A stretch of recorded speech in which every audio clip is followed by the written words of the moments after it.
Have you ever wondered what it was really like to face the freezing, endless nights of the Middle Ages? Imagine this: the wind howling through thin walls of mud and straw, the floor so cold that anything you dropped instantly froze, and the only thing standing between you and the bitter night was a handful of glowing embers and the warmth of the people and animals huddled close beside you. Tonight, we are stepping back in time to explore the incredible resilience of medieval peasants, the everyday people who carried history on their shoulders without fanfare or glory. These men, women, and children did not live in castles, and they certainly did not feast in warm banquet halls. They survived in huts barely standing against the elements, relying on creativity, determination, and above all, community. Before we begin our journey, I would like to invite you to join our little community here. If you enjoy stories that bring history to life, that help you unwind while also learning something new, then take a moment to click like on this video. And if you would like to return for more tales of survival, culture, and the hidden corners of the past, please consider subscribing. It does not cost you anything, but it means the world to me. It tells me that there are others out there who enjoy these quiet, reflect journeys through history. And of course, I would love to know where you are watching from. Drop a comment with your city or country, and maybe the time of day you are tuning in. It is always amazing to see this global gathering of curious minds. Now, back to our story. Picture yourself in the shoes of a medieval villager. It is midwinter, the kind of night where the stars feel sharp enough to cut, and every breath hangs in the air like smoke. There are no central heaters, no soft electric lamps, no double-glazed windows.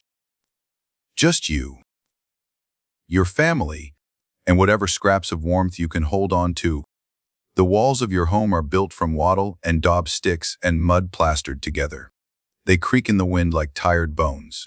A patch of animal skin stretched across a tiny hole in the wall serves as your window. And outside, the frost is already hardening the earth, creeping into every gap it can find. Inside, the temperature is not much better. Maybe, if you are lucky, it is a couple of degrees warmer than outside. Every crack and draft feels like a personal attack. The dirt floor beneath you radiates cold straight into your body, and the straw you have scattered to soften it is little defense against the creeping chill. The only true weapon you have is fire, a fragile flame that demands constant attention. If it is, so does your hope of comfort. And yet, in this bleakness, there is something quietly inspiring. These were not lives defined only by hardship. They were lives of adaptation, of finding light in darkness, of refusing to surrender to the cold. Tonight, we will uncover their tricks, their rituals, and the small but powerful ways they endured. And along the way, maybe we will learn something timeless about what it means to survive together. When the sun dipped below the horizon on a medieval winter's evening, the world outside a peasant's home turned into something closer to a frozen wilderness than the kind of neighborhood we imagine today. Darkness was total, unbroken except for the faint shimmer of stars or the pale wash of moonlight, and the cold seemed to sharpen with every passing hour. For the peasant family retreating into their hut, there was no real sense of safety, because their homes were never designed to shield them from the worst of the weather. These huts, built from mud, sticks, and a thatched roof that leaked at the first hint of rain, were fragile barriers against a relentless season. Every gust of wind found its way inside, whistling through cracks in the walls and lifting bits of straw from the floor. Imagine lying down at night only to feel that invisible hand of cold air sliding beneath your clothes, creeping into your bones, reminding you that winter would not be ignored. The construction itself was simple and practical, born from necessity rather than luxury. Walls of wattle and daub-woven wooden strips plastered with mud were quick to raise and cheap to repair, but they offered almost no insulation. On a stormy night, the walls shivered as if the house itself feared the weather, and the floor, a patch of beaten earth, was less a foundation and more an open invitation for the frost to seep upward. If a child dropped a wooden toy or a scrap of bread, it would land on the dirt with a dull thud, and within moments it might as well have been lying on ice. The cold rose from the ground in waves, turning even a full stomach into a hollow H. Families sometimes tried to cover the floor with straw, layering it thick to create a cushion against the earth's chill. But the moment the straw grew damp or thin, the frost returned like an unwelcome guest. It is easy to romanticize the sight of a thatched roof glowing in the dusk or a fire flickering through a tiny hole in the wall. Yet for the people living inside, every night carried its own quiet battle. There was no glass to keep the wind from entering, only animal skins or bits of cloth pinned awkwardly over gaps, their edges fluttering like desperate flags whenever the gusts grew stronger. The roof, though picturesque in drawings and films, was often patched and leaking, so that melting snow or freezing rain dripped down steadily, sometimes extinguishing the precious fire. A family might scramble to collect buckets or old wooden bowls to catch the water, while the children huddled together in corners, listening to the sound of wind tearing at the roof like claws. And still, they endured. The peasants knew that these huts, flimsy as they were their only sanctuary, and so they adapted in every way they could. They stuffed straw into cracks, pressed mud over gaps, and even leaned old boards or broken carts against the outside walls in an effort to keep out the draft. On especially harsh nights, they would gather as close to one another as possible, their breaths forming little clouds of vapor in the dim light, the smell of livestock clinging to their woolen layers. Sleep was not deep and comfortable, but light, restless, and often interrupted by the snap of a draft or the distant howl of wind across the fields. To survive such nights was not just about having a roof over one's head, it was about learning to bend and endure, to treat the cold as something that could be outlasted rather than conquered. What strikes us today is not only the physical discomfort, but the psychological weight of such an existence. Imagine lying in bed, feeling the icy floor through a thin layer of straw, hearing your own teeth chatter, and knowing that tomorrow and the day after would bring the same struggle. There was no promise of relief until the thaw of spring, and even then, spring brought its own trials of flooding and hunger. Yet in those fragile homes of mud and sticks, families whispered stories, shared body heat, and clung to life with a determination that feels almost superhuman to us now. Their huts may have been crude, but within those fragile walls, resilience was born night after night, season after season, in ways that shaped not only survival but also the collective memory of endurance that defines human history. If the hut itself was a fragile shell against the elements, then the fire at its center was the fragile heart that kept the family alive. In a world where the walls shivered in the wind and the floor exhaled cold from the frozen ground, the fire was more than a tool for cooking or light. It was a guardian, a companion, and sometimes the only reason a family saw the morning sun. Everything revolved around those flickering flames. The day's labor did not truly end until the last piece of wood was carefully placed on the hearth, and even then, no one slept deeply without knowing that at least one ember still glowed, hidden beneath the ash. The peasants learned to practice what we would now call firebanking, a simple yet vital technique of covering the coals with ash or earth, forcing them to smolder slowly through the night rather than burn out.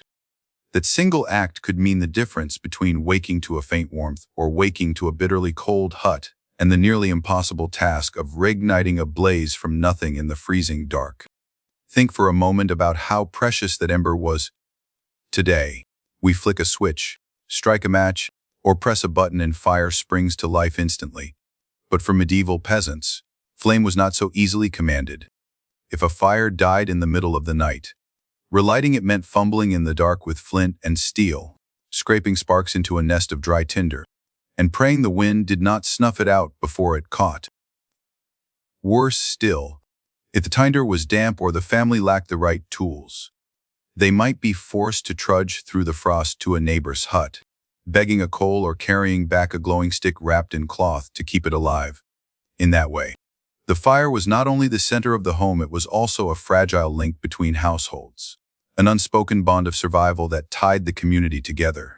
Inside the hut, tending the fire became a ritual as important as prayer.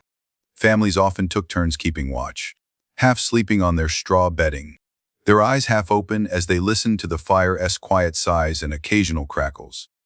A parent might nudge a drowsy child awake, asking them to push a log closer to the embers, and the child would stumble across the floor, rubbing their eyes, offering the smallest of gestures to keep the family warm. In that moment, tending the fire was more than a chore, it was an act of love. A child's hands helping to guard their siblings and elders against the merciless night. The fire also transformed the mood of the hut. By day, the home might look bare and unwelcoming, but when the hearth glowed, it became something else entirely. The flames painted the walls with dancing shadows, turned straw into gold, and softened the rough edges of mud and wood. Families would sit close, not only for warmth but also for comfort. The fire was the natural gathering place, where stories were told, songs were hummed, and gossip was exchanged. After the sun disappeared, it provided not only heat but also light, and in that light people found company, reassurance, and even laughter despite the cold scratching at the walls outside. But the fire was a demanding friend. It consumed fuel at a steady pace, forcing peasants to spend much of their day gathering wood or dung to feed it. Too little, and the family froze. Too much, and they risked burning through their supplies long before winter ended. The balance was delicate, a constant reminder that survival depended not on strength alone, but on careful judgment and planning. A poorly managed fire could leave a family shivering for days, but a well-tended one carried them through the season with a little less fear. To imagine life without this constant struggle is to forget how fragile warmth once was. The ember beneath the ash, the faint orange glow that pulsed like a heartbeat in the center of the hut, carried the weight of an entire household as survival. It was not merely fire, it was life disguised as light. And so the peasants, wary but watchful, learned to honor it, protect it, and share its burden across long nights. In their world, where the cold pressed in from every side, the fire was never taken for granted, for it was the one thing that could transform a hut from a lifeless shell into a sanctuary. Yet even the most carefully tended fire could not conquer the cold that seeped up from the earth itself. For families who lived with nothing more than a dirt floor beneath them, the ground was a silent thief, stealing warmth from their bodies hour after hour, especially during the long nights of midwinter. To fight against this invisible enemy, peasants turned to one of the simplest yet most vital resources available to them: straw and hay. At first glance it may seem humble, no more than the leftover stalks from the harvest or fodder for the animals. But to a family huddled in a fragile hut, these golden strands became a kind of armor, a layer between flesh and frost, a fragile shield against the unyielding earth. Each season, once the crops had been cut and stored, families would set aside what they could spare, knowing that straw had to serve many purposes in the months ahead. Some of it would feed the livestock, some would patch roofs or walls, and some, perhaps the most precious portion of all, would be scattered across the floor inside their home. When spread thickly, it softened the hard earth, giving the children something to lie on and the parents a chance to rest without feeling the chill of stone and soil pressing into their bones. It was not perfect. Straw grew damp, it flattened beneath constant use, and it carried with it the scent of the fields, sometimes mixed with less pleasant odors. But for all its flaws, it gave warmth, and in a winter when warmth could be the difference between life and death, that was all that mattered. Over time, families learned small tricks to make their bedding last longer. Fresh straw might be layered over the old, the dirtiest portions swept aside when they became too full or wet, and in some households, herbs or dried leaves were mixed in to mask the smell and perhaps ward off pests. At night, the straw was not only bedding but a gathering place. Parents, children, and sometimes even guests pressed close together on the rustling heap, their movements stirring up tiny clouds of dust that caught the firelight like motes of gold. The sound of the straw itself became part of the nightly rhythm, the soft crunch beneath shifting bodies, the occasional squeak of a mouse darting through the corners, the sigh of someone finally finding a comfortable spot after a long day's work. There was something symbolic, too, in the way straw bridged the gap between the field and the hearth. It was a reminder that survival depended on the land, not only for food but for comfort. The same stalks that once stood tall under the summer sun now lay beneath weary bodies, offering their last service before being swept away in the spring cleaning when the thaw finally returned. In this cycle, peasants saw not waste but continuity. Every part of the harvest had value. Nothing was truly discarded. And even the humblest stalk could help carry a family through the darkest season. When the fire burned low and the winds outside grew wild, it was the straw bedding that kept the family rooted, allowing them to rest despite the cold pressing in from every side. Children burrowed into it as if it were a nest, their heads tucked against their mother's arms, while fathers pulled rough blankets or patched cloaks over the family, layering fabric over straw over earth, in a fragile but effective barricade. For a few hours at least, the floor no longer felt like an enemy. Instead, it became something closer to a bed, crude but serviceable, transforming the hut into a space where dreams could still be found amid the hardship.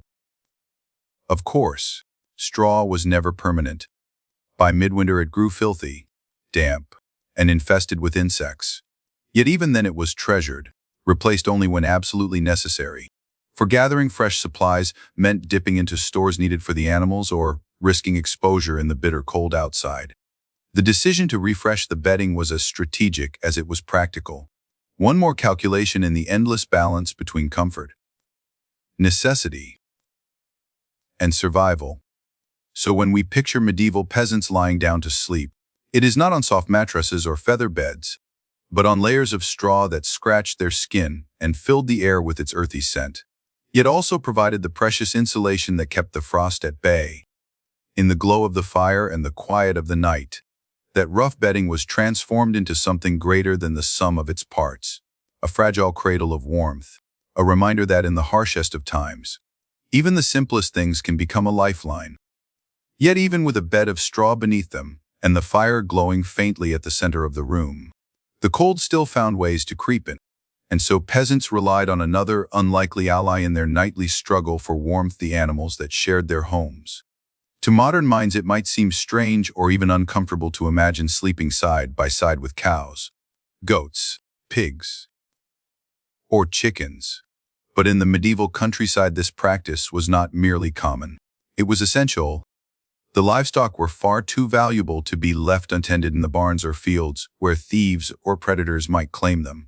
And at the same time, their very presence inside the hut created a living furnace of body heat that helped push back the icy grip of winter nights. The hut became more than a dwelling for a family. It was a living chamber where human and animal life intertwined. A cow tethered near the corner exhaled great clouds of warm breath into the air, its slow movements stirring the straw as it shifted its weight during the night. Goats huddled together, their bodies pressed close not only to one another, but sometimes to the legs of the children who curled up nearby, too tired or too cold to care about the smell. Chickens clucked softly from their makeshift roosts, offering a kind of background rhythm that blended with the crackle of the fire. And pigs, heavy and warm, sprawled across the floor as though they were part of the family itself. The combined warmth of so many living beings was no small thing. It often meant the difference between shivering through the dark hours and waking with at least a trace of comfort. Of course, the presence of animals inside the home was not without its challenges. The air was thick with smells that mingled: the earthy scent of straw, the tang of manure, the smoke from the fire, the musk of unwashed wool and skin. Yet to the peasants, these were not unpleasant reminders but familiar companions of survival. In those cramped quarters, people accepted that warmth came at a price, and they bore it without complaint because the alternative, cold, sickness, or the loss of their precious animals, was far worse. What might appear to us as hardship was to them a strategy, a deliberate blending of human and animal life that allowed both to endure. There was also a sense of protection in having the animals so close. Livestock represented not only heat but also wealth, security, and the promise of food or trade. To lose a cow or a goat to theft was a blow that could take years to recover from, and so keeping them within the hut's fragile walls was a practical measure. A thief might hesitate before sneaking into a home where the family and their animals slept side by side, and predators, wolves in the forests, or hungry strays at the edge of villages, were far less likely to approach when the scent of fire, humans, and livestock mingled together. In this way, the presence of animals became a safeguard, not only against the cold but also against the uncertainties lurking just beyond the threshold. The children of these households often grew up with a bond to the animals that was closer than we might imagine today. They played among the chickens, listened to the cows shifting in their sleep, and sometimes leaned against the warmth of a pig as though it were a crude pillow. For them, the animals were not separate from daily life but woven into it, part of the nightly routine of surviving winter. And for the parents, the sight of their children resting safely in the glow of the fire, with animals breathing quietly nearby, was a reassurance that at least for that night, they had done enough to keep their family alive. There was something almost communal about the scene, a family wrapped in blankets, pressed together on straw, while the animals stirred gently around them. The walls might shake in the wind, and the frost might claw at the door. But inside, the collective warmth of many living bodies formed a fragile sanctuary. This closeness, this mingling of human breath and animal breath, created a microcosm of survival, where every life contributed to the endurance of the whole. It was not glamorous, it was not comfortable, but it was effective, and in a world where every advantage mattered, it was enough. So when we imagine those medieval huts in winter, we must picture more than mud walls and smoky fires. We must picture the quiet lowing of a cow in the corner, the soft cluck of hens settling on their roosts, the shifting bodies of goats pressed into the straw, and the steady rhythm of a pig snoring beside a drowsy child. All of it together created a warmth greater than the sum of its parts, a warmth born not only from fire or straw but from the shared presence of life itself. And in that mingling of species, peasants found a way to defy the cold, night after night, with resilience, ingenuity, and an acceptance of the world as it was. And still, even with fire glowing faintly in the hearth, straw beneath their bodies, and animals sharing their warmth, the cold pressed in like an uninvited guest that never left, seeping into every breath and stiffening every limb. To meet this relentless adversary, peasants turned to the only armor they could muster, layers of clothing. These garments were not the rich fabrics of nobles or the finely stitched cloaks of merchants, but rather coarse, heavy pieces of wool, worn until the fibers grew stiff and the seams frayed, yet valued precisely because they held on to warmth long after they had lost any semblance of beauty. For most peasants, clothing was not about appearance but survival, and each layer became another fragile shield between their bodies and the winter that sought to break them. Wool was the fabric of choice, not because it was pleasant against the skin it often scratched and chafed, but because it trapped heat better than anything else available. A tunic might be worn over a rough shirt of linen, and over the tunic another tunic, and perhaps even a cloak thrown on top if one was lucky enough to own one. These garments rarely left the body once the cold set in. Washing was a luxury peasants could seldom afford in winter, for removing clothes meant exposing oneself to the bitter air. Water for washing was icy or scarce. So the layers stayed on, week after week, stiffening with sweat, smoke, and dirt, until the very weight of them seemed to become part of the person wearing them. Yet in that filth, insulation was found, for the fibers thickened and the layers grew heavier, creating a crude but effective barrier that trapped warmth close to the skin. Footwear was another story altogether, and for many peasants, one of the greatest struggles of winter. Few could afford proper shoes, and those who did often saved them for the rare occasions when travel was unavoidable. More often, feet were wrapped in scraps of cloth, bound tight to offer some protection against frost and mud. Sometimes wooden clogs were added, simple blocks of carved timber that lifted the feet just high enough to avoid the worst of the icy ground. They were clumsy and heavy, often rubbing the skin raw. But they were better than nothing, and in a season where frostbite lurked with every step, better than nothing was the best that most families could hope for. Children in particular suffered, for their feet grew quickly and outpaced the ability of parents to provide shoes.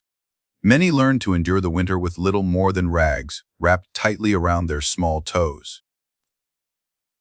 These garments, filthy though they were, carried their own kind of dignity, for they represented the resilience of the people who wore them.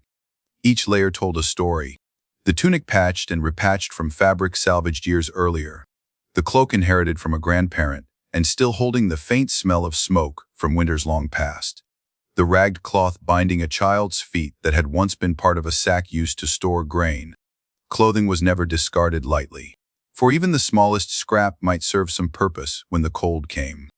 Nothing was wasted, not when life depended on making the most of every fiber. Every stitch, every shred of fabric that could be coaxed into service. Inside the hut, where the fire fought valiantly but never completely triumphed. These layers of clothing allowed families to move about their work without succumbing to the cold. A mother might tend the cooking pot with her sleeves stiff from smoke and graze, while a father mended tools with his cloak wrapped tightly around his shoulders. Children played near the animals, bundled in so many layers that their movements became clumsy, their latter muffled under scarves or cloth wrapped around their heads. The clothing became an extension of their lives, worn constantly, growing heavier with each day, and yet never truly taken for granted. To us, the idea of wearing the same garments for weeks, even months, without washing may seem unimaginable.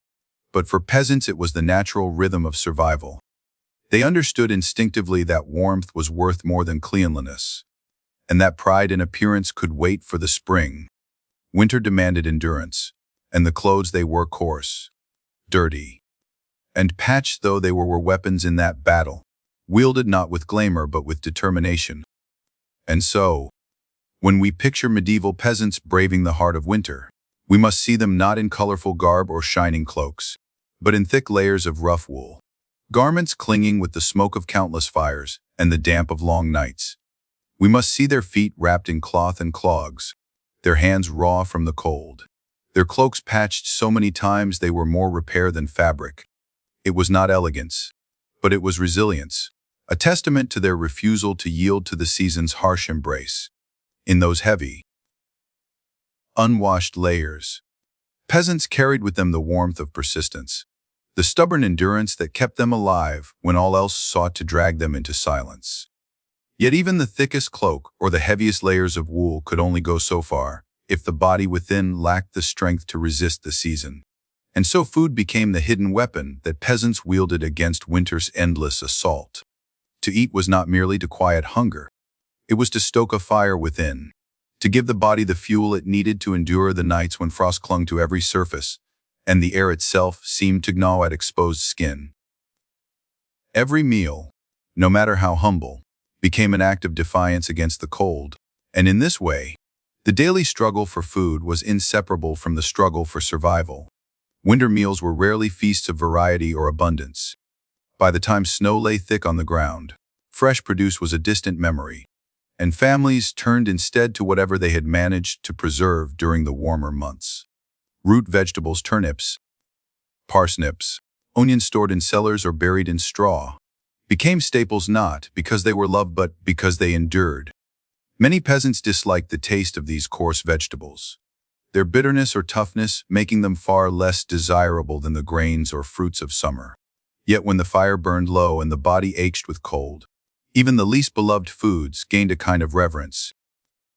Each bite, however unpleasant, carried the promise of warmth that might last through the long night. Heavy meals were especially prized, for a full stomach meant not only comfort but also heat. The body worked harder to digest thick stews and dense bread, and in doing so, it generated precious warmth that helped peasants sleep a little easier on their beds of straw.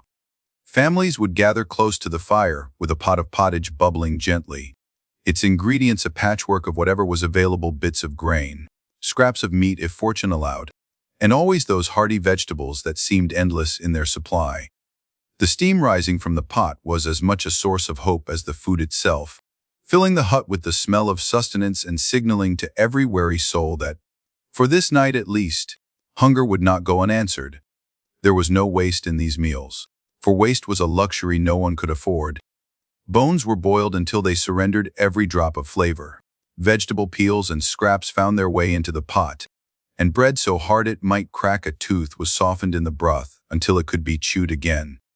The meals were not refined, but they were hearty, designed not for pleasure but for endurance.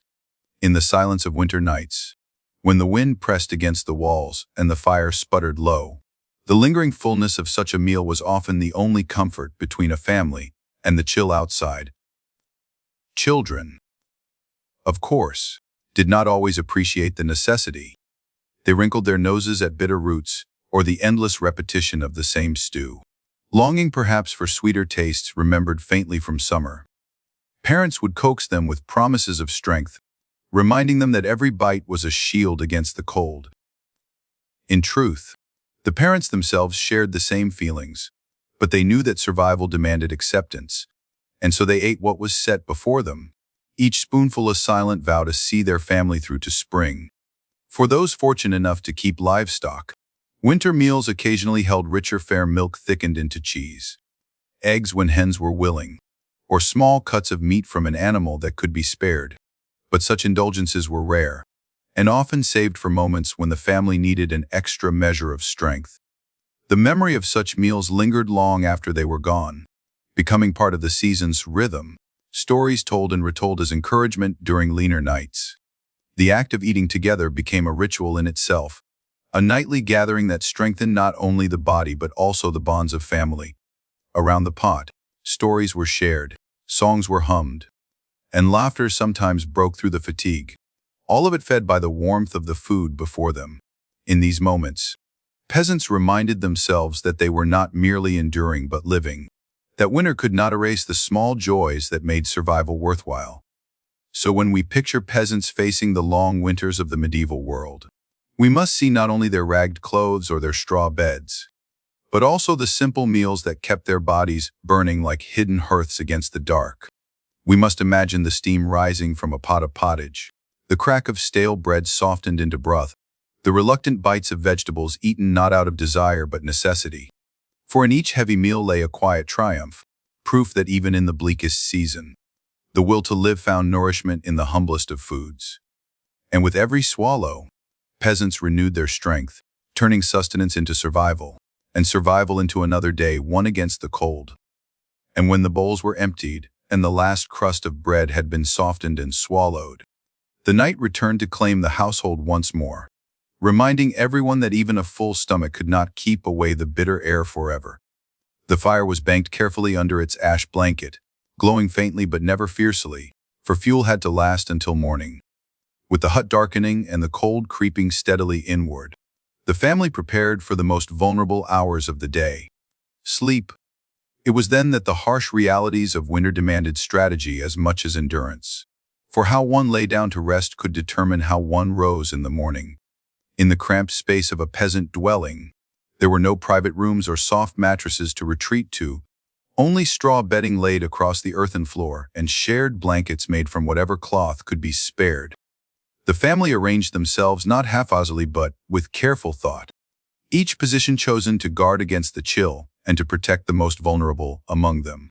Children and the elderly, whose bodies were least able to generate heat, were placed closest to the hearth where the fire's faint glow offered what little warmth it could.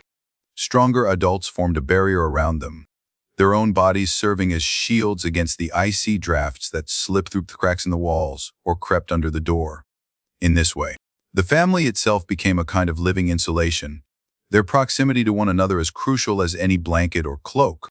Sleep was communal not merely out of necessity but also because it offered comfort in the long dark. Bodies pressed together, breaths mingled, and warmth pooled beneath the shared coverings.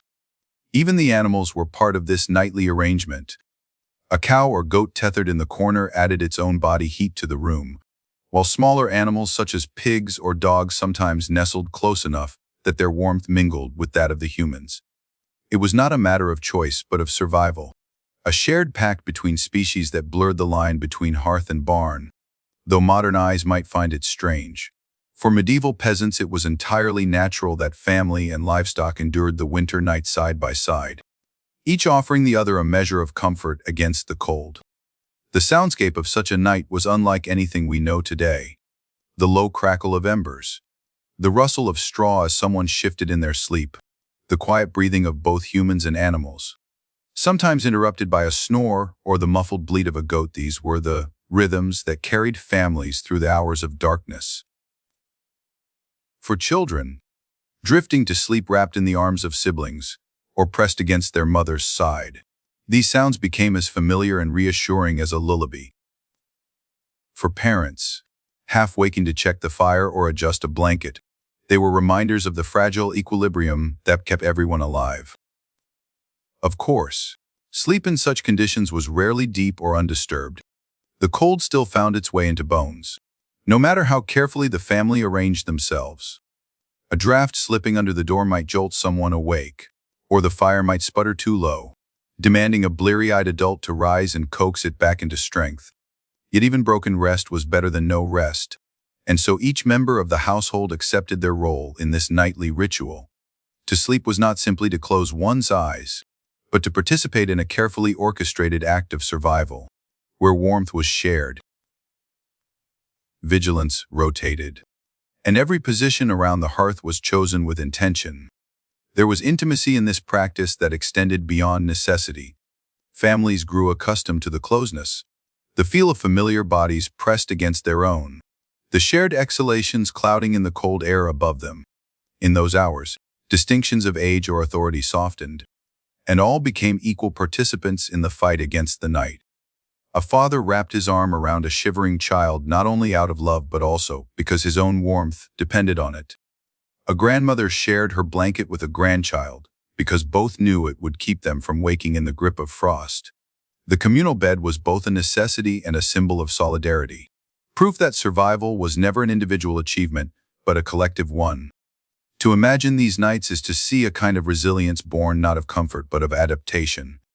In a world where walls could not be trusted to keep out the cold and clothing alone was never enough, sleep itself had to be reimagined as a communal defense.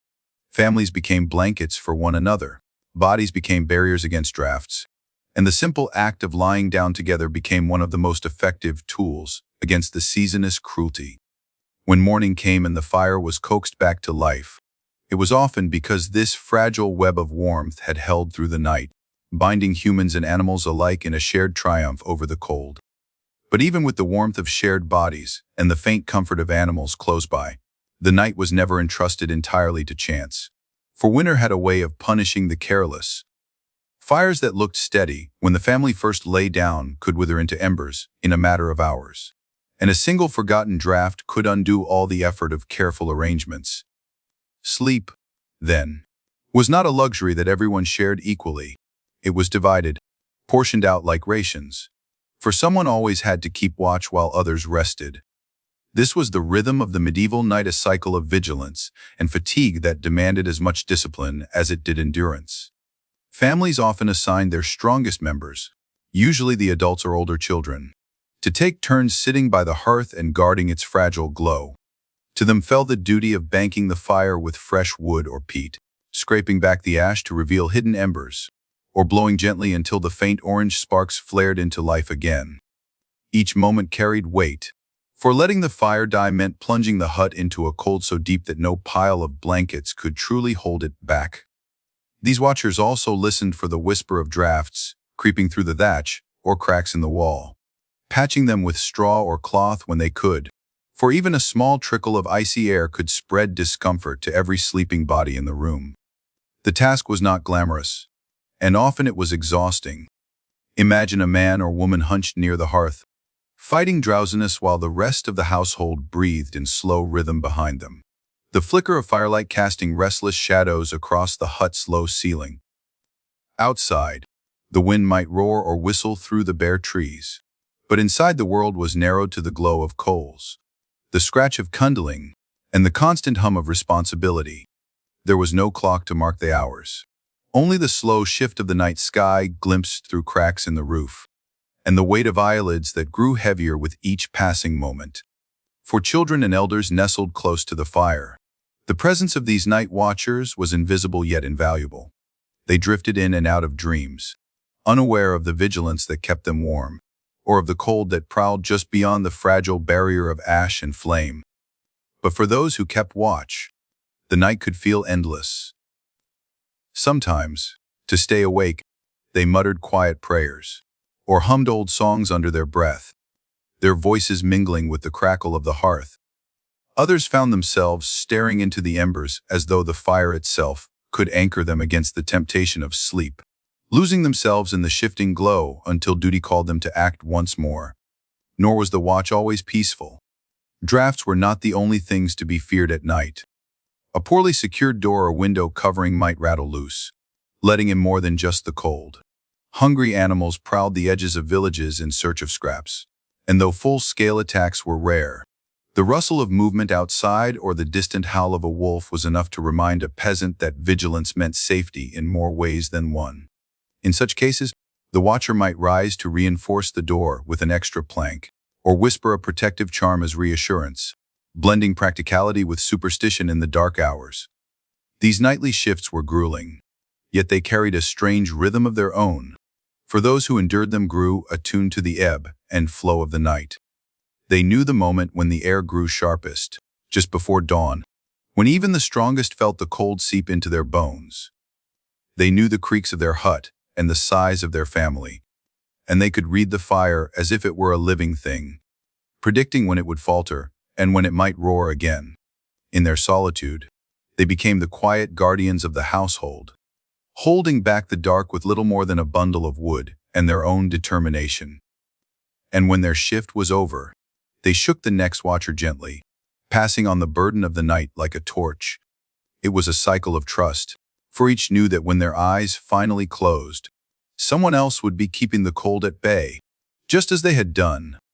This relay of vigilance carried the household through until the pale light of morning finally seeped into the hut, bringing with it a reprieve from the night's relentless grip. Oh, survive winter. Medieval peasants did not rely on luck alone, they built survival into their very routines, shaping sleep, duty, and vigilance into a shared act of endurance.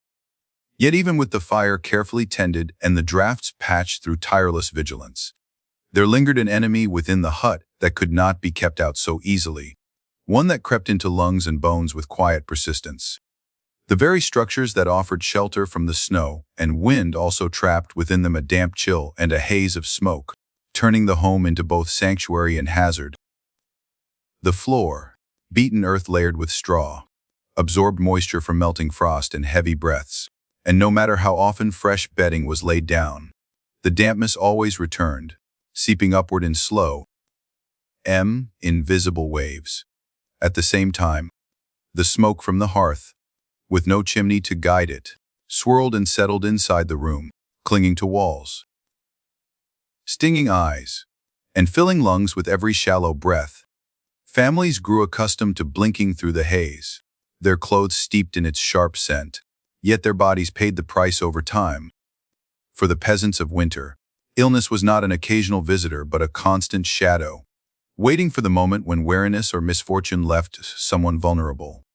A child's cough could linger for weeks, deepening into something far more ominous, and fevers often rose in the night with little warning, leaving parents to watch helplessly as their meager remedies herbs, warm clothes, whispered prayers did little to break the grip of sickness. The air itself worked against them, damp and heavy, feeding infections that might begin as a sniffle and end in silence. The body could fight hunger, could endure cold, but when the lungs faltered, the family's fragile defenses were swiftly undone. And yet, medical help was scarce, if it could be found at all.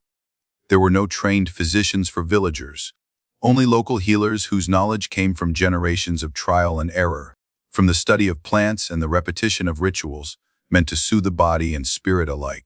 A poultice of garlic, a tea of nettle, a charm carved into wood, these were the weapons at hand. And though some carried real benefit, many did little against the force of infection. Still, the peasants clung to them, not because they expected miracles, but because doing something was always better than doing nothing, and hope itself could give strength where medicine failed. The damp, too, worked its slow cruelty. It crept into joints, leaving elders stiff and aching, their movements heavy as if weighed down by invisible chains. Blankets grew musty, straw bedding rotted more quickly, and clothes never truly dried once they had been wet. To wake in the morning and slip into garments still cold and damp from yesterday's toil was an everyday reality, one that kept the body perpetually vulnerable. Children often bore the brunt of it, their small frames less able to withstand the constant chill, their nights marked by shivering fits and restless sleep. Parents did what they could, wrapping them tighter, tucking them nearer the fire, but the damp was patient, creeping back each day no matter how many times it was driven out. For all its dangers, this invisible enemy was accepted as part of life, endured with the same resilience peasants brought to every hardship. They did not speak of their homes as prisons of smoke and damp, but as shelters that at least kept the snow off their heads and gave them walls to lean against. They knew well that the air inside might bring sickness, but they also knew that the cold outside would bring death swifter still. So they lived with the trade, coughing through the nights, nursing fevers when they came, and trusting that strong bodies and sheer will could carry them through the worst of it.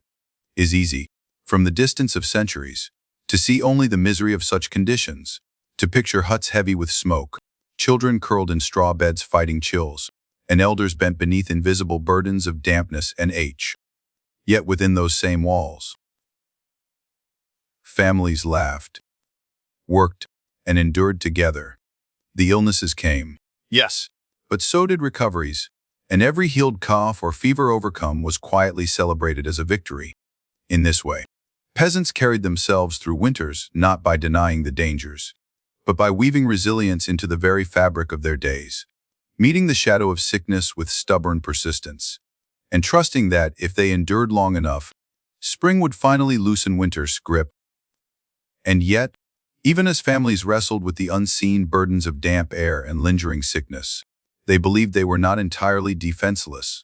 For beyond their physical measures of straw and fire lay a realm of protection less tangible but deeply powerful in their eyes. Faith and ritual threaded themselves into the very fabric of daily life, offering a shield against both the cold and the unseen spirits that people felt moved restlessly through the winter nights. When the wind moaned through the cracks of a hut and the shadows of smoke curled in uncertain shapes along the rafters, it was easy to imagine that something otherworldly pressed close to the walls, waiting for weakness to slip inside. To guard against such fears, peasants turned to the comfort of blessings, prayers, and small but meaningful rituals that brought not only hope, but also a sense of order in a season that otherwise seemed bent on disordering everything. Blessed candles, for instance, were more than simple light. They were believed to carry within them the power of sacred fire, a flame that burned not only against darkness but against malice itself. When lit, these candles filled the room with a glow that was thought to chase away ill fortune, wrapping the family in a circle of invisible protection. Children slept more soundly when such a candle flickered nearby. Parents whispered prayers as its wax softened, and elders nodded with quiet certainty that no spirit would dare cross its light. For peasants, who faced so much beyond their control, the candle's flame was a visible reminder that some forces stood with them rather than against them. Chalk markings, too, carried great weight, scrawled across doors and beams with hands both careful and reverent. Sometimes these markings were simple crosses, other times letters or symbols blessed during holy days. Each stroke meant to keep harmful presences from entering the home. On winter evenings, when the hut creaked and the fire hissed, a glance toward those chalked symbols offered reassurance that the family had done their part in inviting protection to dwell among them. To us, such gestures might seem modest, but in those dim interiors where the line between the natural and the supernatural often felt blurred, they were powerful anchors against fear. Prayers, meanwhile, shaped the rhythm of every night. Families might gather before lying down, the children's voices joining those of their parents, each word rising into the smoky air like a shield woven from sound. Some prayed for warmth, others for health, and always for the safety of the household until the morning light returned. These rituals did not erase the cold or banish the coughs, but they offered strength in another form, the strength to believe that endurance had meaning, that survival was not a lonely fight but one watched over by powers greater than themselves. And that belief, fragile though it might seem, was often enough to renew spirits that otherwise might have faltered. It is important to remember that these rituals were not seen as separate from survival, but is woven into it.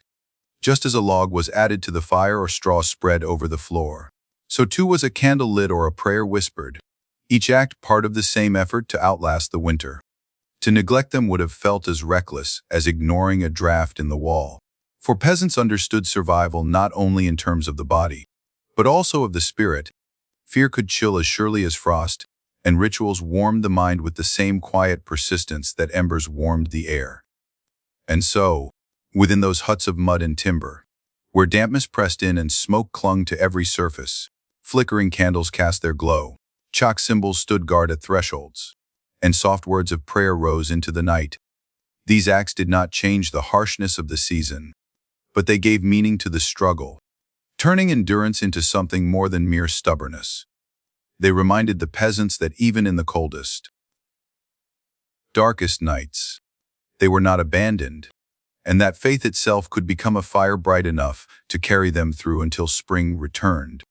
Yet even with candles glowing softly against the dark, with prayers whispered and symbols chalked upon the beams, the truth lingered unspoken in every village. Not all would see the spring. Death in winter was not a shocking visitor, but an expected one, woven into the rhythm of the season as much as the frost and snow. Families entered each cold stretch knowing that some among them might not survive. And while grief was real and sharp, there was also a grim acceptance that this was the way of things, a price demanded by the long nights and biting winds. The peasants did not welcome it, but they lived alongside the possibility with a familiarity that hardened their spirits, teaching them to measure joy in fleeting moments rather than in guarantees of tomorrow. Inside the huts, a cough that deepened, a fever that refused to break, or simply the body of an elder worn too thin by years of labor, these were signs that the season might claim another. Outside, the snow muffled the world into silence, so that when a household fell into mourning, it was the absence of familiar sounds that first carried the news. The laughter of children gone quiet, the chopping of wood no longer heard, or smoke no longer curling from a roof, these were the signals neighbors looked for. In such small, close-knit villages, every family's survival was bound to the others, and so each kept watch not only over their own but over those nearby. A hut without smoke was a cause for concern, and though resources were scarce, the instinct to check, to bring broth or offer hands for kindling, was as much survival as compassion. The reality of death, though harsh, also shaped the community's resilience. When a villager passed in the heart of winter, it was not only the family who bore the weight, but the entire settlement. Neighbors might help dig a grave in the frozen ground, their breath rising in clouds as shovels struck against the iron-hard soil, or they might gather in smoky interiors to speak prayers and share food, comforting the living as much as honoring the dead.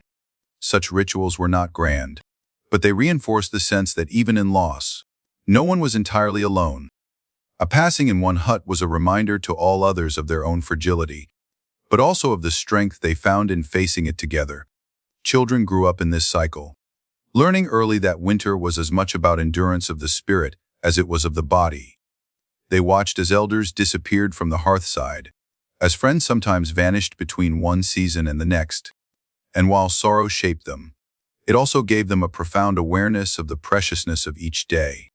To laugh with siblings, to share a bowl of stew, to huddle by the fire and listen to stories, these simple acts carried a weight of meaning that perhaps only those living in such precarious times could fully understand. The normalization of death did not harden hearts into indifference. Rather, it bound them closer, teaching them to read the smallest signs of trouble in one another. A neighbor's pale face, a weakening step, or the sound of a cough echoing too long into the night, these became warnings to act quickly, to share what could be spared, to keep watch a little longer. The community itself became an extension of survival, for one family left to struggle alone endangered not just themselves but all. Since illness, hunger, and despair could spread as swiftly as frost across a field, and so winter, in all its mercilessness, carved a paradox into the lives of peasants. It isolated families in their small huts, yet at the same time wove them into each other's survival more tightly than any summer harvest ever could. Death was frequent enough that no household escaped its touch. But this very constancy shaped a resilience that was collective rather than solitary. They mourned, but they endured. They accepted loss, but they clung fiercely to the living. In their eyes, to survive together was the greatest defiance against the season's cruelty, and each shared fire, each watchful neighbor, was a promise that even in the darkest months, life was not easily surrendered. And yet, for all the loss and sorrow that winter pressed upon these villages, what endures most vividly is not the memory of despair, but the stubborn brilliance of human resilience that rose up against it. Survival in such conditions demanded more than luck or strength alone. It required a tapestry of ingenuity, cooperation, and an unyielding determination that turned each frozen night into a test of endurance and each fragile dawn into a quiet triumph. The peasants, though often dismissed in grand histories, were masters of adaptation, finding solutions where none seemed to exist, wringing warmth from embers, comfort from ritual, and strength from one another. They understood, perhaps more deeply than anyone, that endurance was not a solitary act but a shared struggle, and that survival itself was a kind of defiance against the cold that sought to claim them. Every element of their lives became part of this strategy of resilience. The straw that lined their floors was not simply bedding, but a clever barrier against the chill that crept upward from the earth. The animals they sheltered beside them were not only sources of milk, meat, and labor, but also companions in warmth and guardians against theft. Even the layers of rough, unwashed wool draped across their bodies spoke of pragmatism rather than neglect, turning discomfort into insulation and filth into survival. These were not careless choices, but deliberate acts of endurance, shaped by generations who had learned through hardship what could keep a family alive when the nights grew longest. But perhaps the most extraordinary resilience was not found in objects or methods, but in the invisible bonds that linked one hut to another, one family to the next. In a world where death was expected and scarcity the rule, it might have been easy for fear to breed selfishness, and yet time and again it was cooperation that carried them through. Neighbors watched over neighbors, shared when they could, and lent their strength to those who faltered, knowing that the survival of one contributed to the survival of all.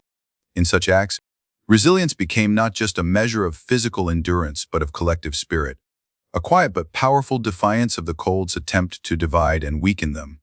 What is striking, looking back, is how these humble lives, bound in mud walls and lit by embers, carried within them a kind of wisdom often lost in our modern age of comfort. They accepted the brutality of their world without surrendering to it, meeting each season's challenge with a blend of ritual, labor, and imagination that turned inevitability into opportunity. They did not conquer the winter, it was far too vast and merciless for that, but they learned to bend with it, to weave its harshness into the rhythm of their lives, and in doing so, they revealed a truth as enduring as the stones of their fields, that resilience is not found in strength alone, but in the refusal to let hardship define the boundaries of hope. And so, when we speak of medieval winters, it is tempting to see only the hardship, the hunger, the damp, the coughs in the dark, but to do so is to miss the deeper story. For within those huts of mud and straw lived people who, despite the odds, refused to give in, who found warmth where little existed, who looked after each other when the cold pressed hardest, and who carried their communities through the darkness one ember, one prayer, and one act of kindness at a time. Their resilience was not dramatic, nor was it the stuff of legends, yet it was no less extraordinary, for it ensured that life endured where it might so easily have been extinguished. In the end, this resilience is their true legacy, a reminder that even in the bleakest winters, humanity has always found a way to endure. Together, as we bring our journey through the medieval winter to a close, it is worth pausing to reflect on what these long, cold months truly meant for the peasants who lived them. For us, winter is often a season of comfort, of warm blankets, steaming mugs, and the quiet beauty of snow glimpsed safely from behind glass. But for those who lived centuries ago, it was a relentless trial, one that returned every year with the certainty of the seasons and tested not just the strength of their bodies, but the depth of their spirit. The stories we have walked through, the fragile huts of mud and stick that barely held back the wind, the glowing embers carefully preserved through nights of watchfulness, the straw laid down to hold back the rising chill from the earth, the animals brought inside to share their warmth, the layers of wool wrapped tightly around tired bodies, the humble meals eaten for energy rather than taste, the crowded sleeping arrangements that placed the most vulnerable nearest the fire, the rotations of night watch that kept the flames alive, the prayers whispered against sickness, the rituals meant to ward off darkness, and even the shadow of death itself. Each detail paints not only a picture of hardship, but also of endurance. What stands out most of all is the resilience that carried these communities forward. They did not have the luxury of choice. Yet within the limits of their world, they created strategies of survival that were both practical and deeply human. They shared space with their animals, not only because it was useful, but because it was necessary. They wrapped themselves in layers of clothing that were heavy, uncomfortable, and rarely clean, not out of neglect, but out of wisdom born of necessity. They ate what was available, even the foods they disliked, because survival mattered more than preference. Every act was a compromise with the cold, negotiation between endurance and exhaustion, a small victory over forces far greater than themselves. Yet these victories were never entirely individual. If there is one thread that ties all of this together, it is the reminder that survival was communal. The watchfulness of a neighbor, the sharing of a loaf, the lending of a hand to patch a roof or dig a grave, these were acts that kept not only families, but entire villages alive. In a world where the cold might easily have driven people into isolation, it instead pushed them toward one another, for they understood instinctively that no one could survive the winter entirely alone. It was this spirit of cooperation, this recognition that strength lay not in solitude, but in community, that gave them the greatest chance of seeing spring again. And so the winter, for all its mercilessness, became more than a season of suffering. It was a season of testing, of stripping life down to its raw essentials and forcing people to discover what they could endure. It was a time that revealed the fragility of the body, but also the extraordinary capacity of the human heart to adapt, to protect, and to hope. It was, in its own way, a teacher harsh and unyielding, but one that left behind lessons that still echo for us today. Because when we look back, across the centuries, at these men and women who huddled together in flickering light and whispered prayers against the cold, what we see is not only the hardship they faced, but the humanity that shone through it. We see people who found warmth in one another, who carried faith into the darkness, who accepted loss but never stopped fighting for life. And in their story lies a truth that is timeless. Resilience is not about defeating the storm, but about standing together until it passes. As you drift into rest tonight, perhaps with the comfort of a soft blanket and a quiet room, remember for a moment those who once faced the cold with nothing but straw, fire, and each other. Their world was harsher, their nights longer, but still they endured. And in remembering them, perhaps we are reminded of the resilience within ourselves, a quiet strength that surfaces not in times of ease, but in moments of trial. So let the embers burn low, let the night grow still, and carry with you the thought that humanity has always found its way through the dark, step by step, season by season, together. Thank you for spending this time with me, for listening to these stories of survival and resilience. And now, wherever you are, may your night be peaceful, your rest be deep, and your dreams be warm. Good night.